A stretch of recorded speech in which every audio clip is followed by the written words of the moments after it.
ಬಹುಶಃ ಸಪ್ತ ರಾಜ್ಯಗಳ ಚುನಾವಣೆ ಶೀಘ್ರವೇ ನಡೆಯಲಿದೆ.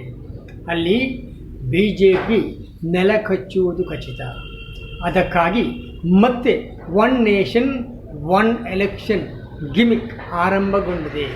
2024ರ ಲೋಕಸಭೆ ಚುನಾವಣೆ ಹಲವು ಹಂತಗಳಲ್ಲಿ ಅತೀ ದೀರ್ಘಕಾಲದವರೆಗೆ ನಡೆದದ್ದು ಇತಿಹಾಸದ ಪುಟಗಳನ್ನು ಸೇರಿದೆ.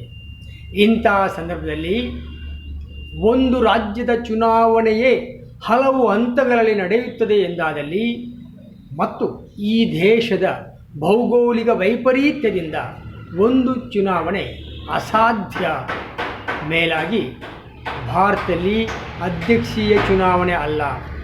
10 ವರ್ಷಗಳಲ್ಲಿ ಹಲವು ಗಿಮಿಕ್ಗಳನ್ನು ಕಂಡಿದ್ದೇವೆ.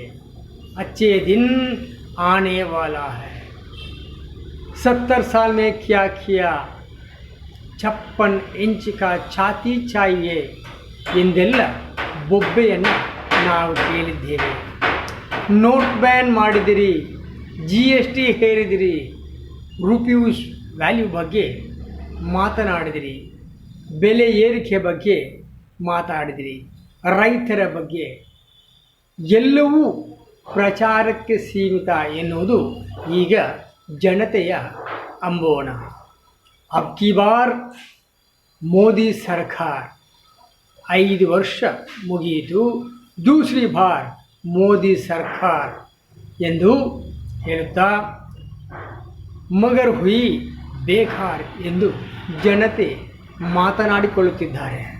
ತೀಸರಿ ಬಾರ್ 400 ಪಾರ್ ಮಗರ್ 200 ಪಾರ್ ನಹಿ ಹುಯಿ ಎನ್ನುವುದು ವಿಪರ್ಯಾಸ. ಪ್ರಧಾನಿಯವರು ನಾನ್ ಬಯೋಲಾಜಿಕಲ್ ದೇವರೊಂದಿಗೆ ಕನೆಕ್ಷನ್ ಇದೆ ಅಂದವರು.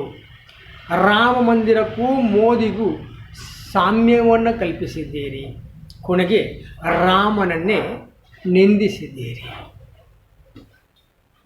ಹರ್ ಘರ್ ಮೋದಿ, ಘರ್ ಘರ್ ಮೋದಿ, ಹರ್ ಹರ್ ಮೋದಿ ಅಂದವರು ಮಣಿಪುರವನ್ನು ಮರೆತಿದ್ದೀರಿ.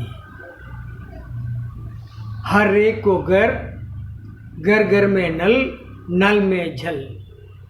ಬಹುಶಃ 2024ರ ಚುನಾವಣೆಯಲ್ಲಿ 100 ದಿನದ ಯೋಜನೆಯನ್ನು ಚುನಾವಣಾ ಫಲಿತಾಂಶ ಬರುವುದಕ್ಕಿಂತಲೂ ಮುನ್ನ ಘೋಷಣೆ ಮಾಡಿದಿರಿ.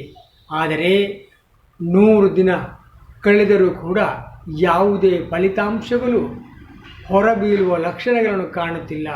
ಅದಕ್ಕಾಗಿ ಜನರನ್ನು ಮೂರ್ಖರನ್ನಾಗಿಸುವುದಕ್ಕೋಸ್ಕರ ಅವರ ಭಾವನೆಯನ್ನು ಮತ್ತೊಂದು ಕಡೆಗೆ ಹೊರಡಿಸುವುದಕ್ಕೋಸ್ಕರ ಒನ್ ನೇಷನ್ ಒನ್ ಎಲೆಕ್ಷನ್ ಎನ್ನುವಂತಹ ಗಿಮಿಕ್ ಜನ ಇನ್ನೂ ನಂಬುವುದಿಲ್ಲ. ದೇಶಭಕ್ತಿಯನ್ನು ಬೆಳೆಸೋಣ, ಅಂಧಭಕ್ತಿಯನ್ನು ತ್ಯಜಿಸೋಣ. ಜೈ ಹಿಂದ್.